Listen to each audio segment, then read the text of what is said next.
She was a halting woman, dressed in a black silk dress and a high-crowned hat that some milliner had no doubt palmed off on her declining eyesight. The doctor told her she could have the cataracts removed, but now that she was getting on in years, the thought of such an operation frightened her. Today she was shopping with a purpose. She only shopped once a week and now tried to do as much as possible in one morning. Her chief purpose this morning was to buy her son a present, a birthday present. Her son was a successful author. She had by no means encouraged him in the choice of that profession, but wanted him to enter the army or else become a businessman like his brother. An author was something distinctly peculiar to her way of thinking.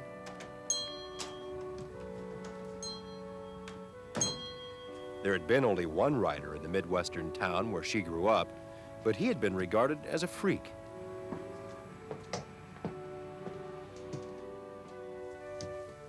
Of course, if her son could have been a poet like Longfellow or Alice and Phoebe Cary, that would have been different. But her son's books just weren't vivid to her. And while she was proud of him in her way, and was always glad when a librarian mentioned his name or when someone asked her if she was his mother, her secret opinion was that such a profession was just too risky and too eccentric.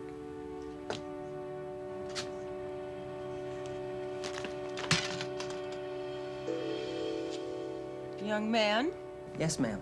I'm suddenly feeling a little faint. Could I sit down for a moment? Of course. Thank you, young man. Oh, thank you. Do you have the poems of Alice and Phoebe Cary? Cary? Alice and Phoebe Cary. Let me That's see. right. No, I don't believe we have them. I was looking through the poetry section yesterday, and I don't remember seeing them. We try to keep a few volumes of all the modern poets in stock. Oh, no, young man. They've been dead for years. Many years. I see. Well, I don't believe I know them, but I might be able to order them for you. Oh, no. That's quite all right. Never mind. Perhaps I'll go back to my apartment and order a bathrobe. That's what I wanted in the first place, a bathrobe. Writers wear bathrobes, don't they?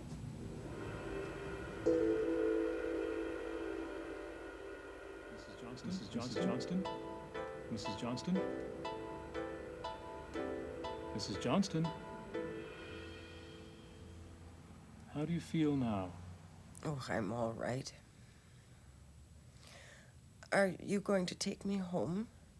No. We're going to have you taken to the hospital, Mrs. Johnston. I'm Dr. Farrell. I was here in the bookstore when you fell and cut your forehead.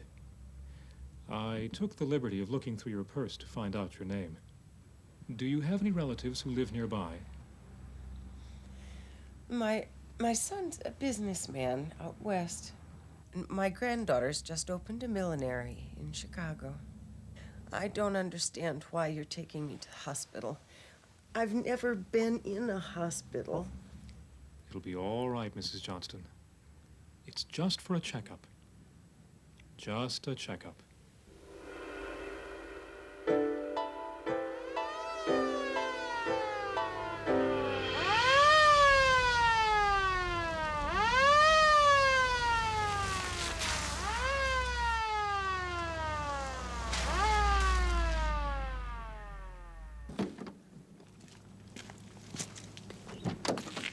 We're here at the hospital now, Mrs. Johnston. Don't be afraid.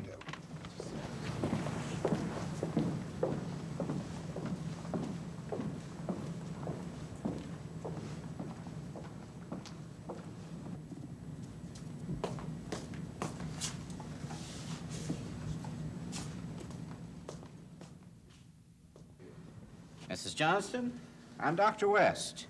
Where are we? You're in the hospital, Mrs. Johnston. You see, you fell down and cut your forehead. Do you remember? Oh, that's not so good, is it? My son will write about it. What? I said my son will write about it. Oh, Is your son a journalist? Yes, but you mustn't let him know about this. You mustn't disturb him. He's busy. Always busy. Don't talk for just a moment, Mrs. Johnston. I want to take a look at this cut. I think we may have to make a suture. Suture? I didn't say he was a suture. I said he's an author. You misunderstood me, Mrs. Johnston. I meant about your forehead. A suture, Mrs. Johnston, is... not a suture.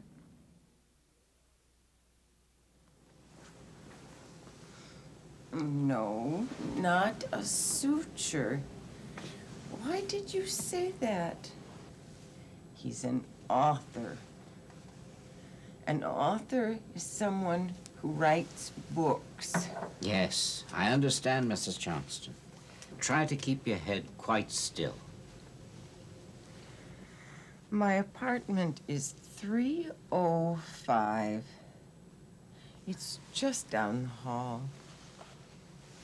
It's a pretty apartment with flowers and pictures of my children. We just want you to stay here for a little while, Mrs. Johnston. So tell me, what sort of books does your son write? Oh, he writes all sorts of books. All sorts. Everyone knows him. Even Alice and Phoebe Cary. So, what name does your son write under? Hamilton T. Johnston. But he's an author, not a suture. Are you a suture? No, Mrs. Johnston. I'm a doctor. This doesn't look like my apartment. There are no pictures.